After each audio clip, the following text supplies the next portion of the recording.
روایت کے مطابق. ٹھیک ہے, خواب میں آپ کو کہا جاتا ہے آپ نے 3 راتوں تک مسلسل خواب دیکھا کہ اپنے بیٹے کو ذبح کرو.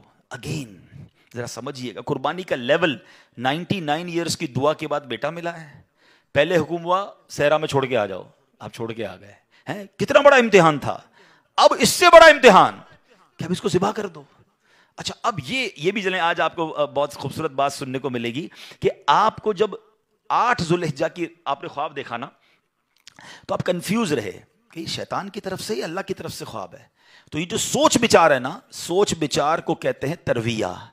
تو جو 8 ذوالحجہ کا دن ہے اس کو یوم الترویہ کہا جاتا ہے. اس کی وجہ یہ ہے, ایک بار پھر خواب آیا تو آپ نے یقین کر لیا کہ یہ اللہ کی طرف سے حکم ہے. تو اس لیے 9 ذوالحجہ کو کیا کہا جاتا ہے؟ یوم عرفہ. عرفات کہتے ہیں پہچان کا دن. آپ کو یقین ہو گیا کہ یہ خواب اللہ کی طرف سے ہے. اور 10 ذوالحجہ کو آپ ذبح کرنے کو چلے تو یوم النحر کہا جاتا ہے, ذبح کا دن. یہ ایکچولی یوم ترویہ, یوم عرفہ اور یوم النحر یہ حضرت ابراہیم کی کیفیات تھیں. اچھا, اب آپ نے کمال یہ کیا کہ جب آپ کو یقین ہو گیا نا, آپ نے اپنے بیٹے سے بھی پوچھ لیا کہ بیٹا مجھے اس طرح خواب آیا ہے, تم کیا کہتے ہو؟ 7 سال کا بیٹا ہے, ایک روایت کے مطابق ان کی 10 سال عمر ہے. اللہ اکبر, وہ بیٹا بھی کیسا ہے.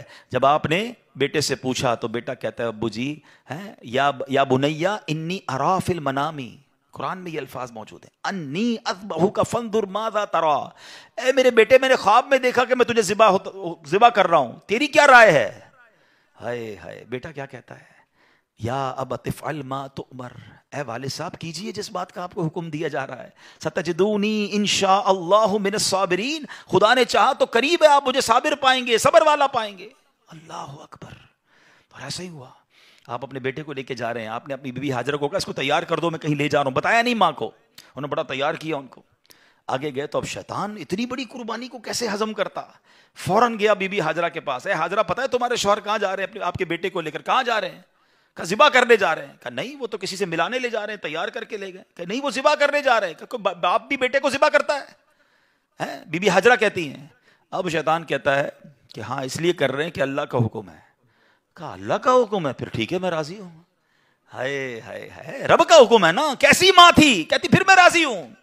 شیطان کا ادھر بس چلا نہیں, حضرت اسماعیل کے پاس پہنچ گئے. کہا اے بیٹے تمہیں پتا ہے تمہارے ابو کہاں لے جا رہے ہیں؟ کہا ابو کہیں لے جا رہے ہیں مجھے. کہا تمہیں ذبح کرنے لے جا رہے ہیں؟ کہا کوئی باپ بھی بیٹے کو ذبح کرتا ہے؟ کہا ہاں اللہ کا حکم ہے. کہا اللہ کا حکم ہے, پھر میں بھی راضی ہوں. سبحان اللہ. اب جب حضرت اسماعیل نے حضرت ابراہیم کو پتہ ہے کیا کہا کہ والد صاحب اب آپ ذبح کرنے لگے نا, 2-3 میری گزارشات ہیں, ذرا مجھے اچھے طریقے سے باندھ دیجیے گا, کہ ایسا نہ ہو کہ جب مجھے آپ ذبح کریں تو میں زیادہ تڑپوں تو میرے خون کے چھینٹے آپ کے کپڑوں پر گریں گے تو آپ